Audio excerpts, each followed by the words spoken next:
Hi guys, just yesterday, 18th of September 2024, Canada announced 6 major changes that is taking place in the immigration policy. So a lot of news is going around and it seems most people are confused on what to do next, what to think, and what is going to happen.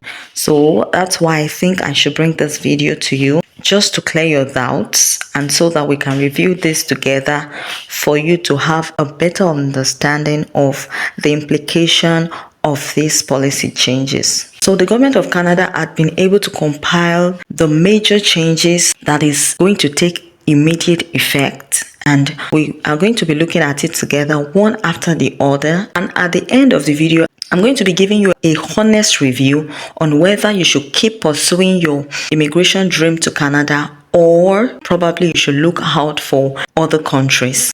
So you want to stick around with me through this video and let's review these policies together. So we are currently on the government website. So these are the actions taken to strengthen Canada's temporary residence programs and migration pathways. So let me just give you an overview. Canada is experiencing increase in the unemployment rate, which is not good enough for the economy. And that's because a lot of foreigners had been able to move into the country and they've taken up jobs that are meant for Canadians. The temporary workers visa was initiated majorly because Canada wanted foreigners to come into their country to take up jobs that Canadians would not want to take. Those are the menial jobs like the care jobs, working in the farm, the trade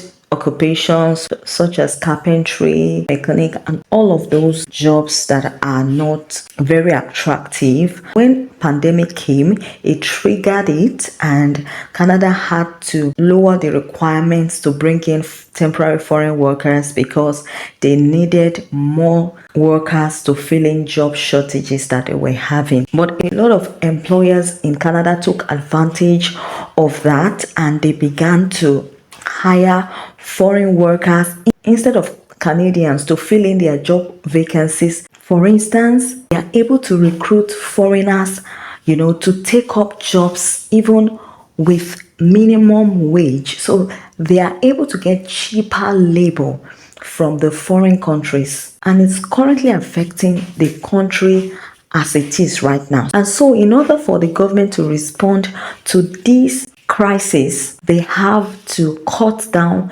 a lot of things just to minimize and reduce the rate at which foreigners are moving into the country to take up jobs that could have been given to Canadians or even foreigners that already have the right to work in Canada. So let's check it out here. Canada announced a plan to decrease the number of temporary residents from 6.5% of the total population to 5%.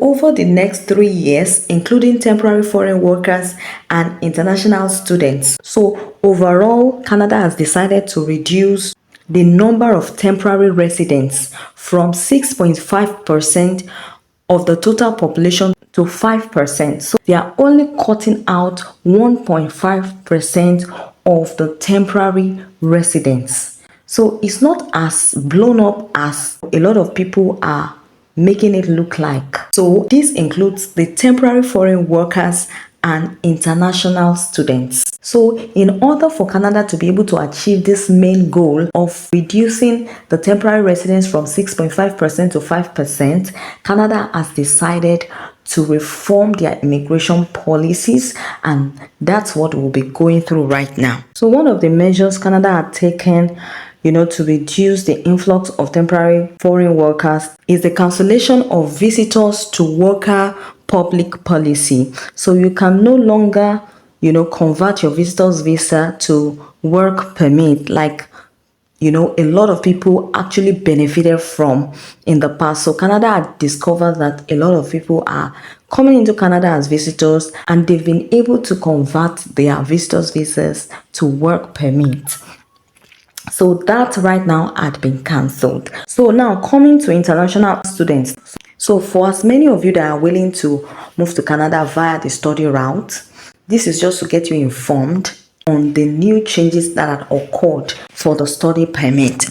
So one of those reforms is that basically there's going to be a cap for the issuance of international study permit applications. There's going to be a limit. It's not just going to be an unending approval. So there's going to be a cap. So when they get to that limit, they are going to stop taking new applications for a period of time. So that's number one for international students. Then another one is that they have been able to introduce a letter of acceptance verification system. So you better be sure that your letter of acceptance is genuine. Probably they've discovered that some people are using fake letter of acceptance to get their study permit approved. Then also they've been able to increase the financial requirements that applicants must meet to be approved for a study permit, so students are better prepared for life in Canada. So of course they've been able to increase the proof of fund you need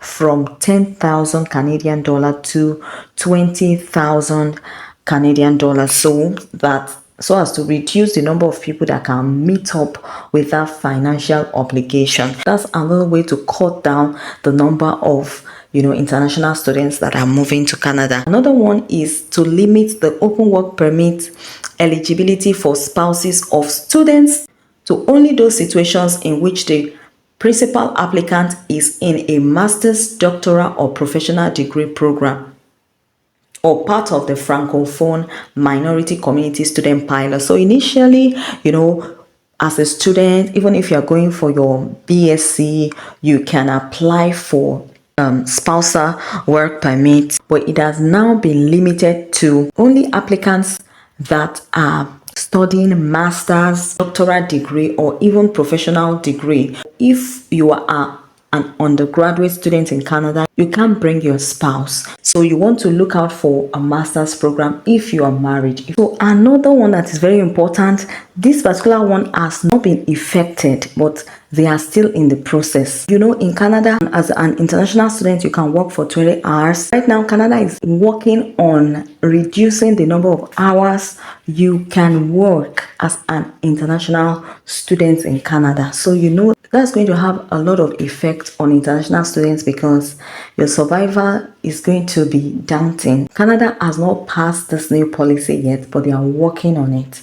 So, and the other one is for the asylum claimants. Overall, in my own opinion, some people are already giving me comments like, with the new policy, what's going to happen? Such as if they are giving up on moving to Canada, thinking that, Canada is no longer taking foreign applicants and they are closing their doors. And, the way people are making it look like Canada is ending it and they're sending out, please don't listen to those news because they are not true. And that's why I am coming here to let you see it for yourself. Yes, it is true that Canada is trying to limit the number of people that are moving into their country. Canada is willing to open her door to you. All you need is just make sure you position yourself very well by looking out on, opportunities that are still opened. There are some sectors that are still very opened to foreigners because they are still experiencing labor shortages in those sectors, like the caregivers are still well needed, those in the ed sectors and some of the trade occupations. You can look out to take up those. So overall, just keep your dream alive. The Canada is still opened to you to move in. You just have to position yourself very well. Just look out for those jobs that Canadians are not willing to take up. So this is just to encourage you. Don't give up on your immigration dream. I wish you the best of luck.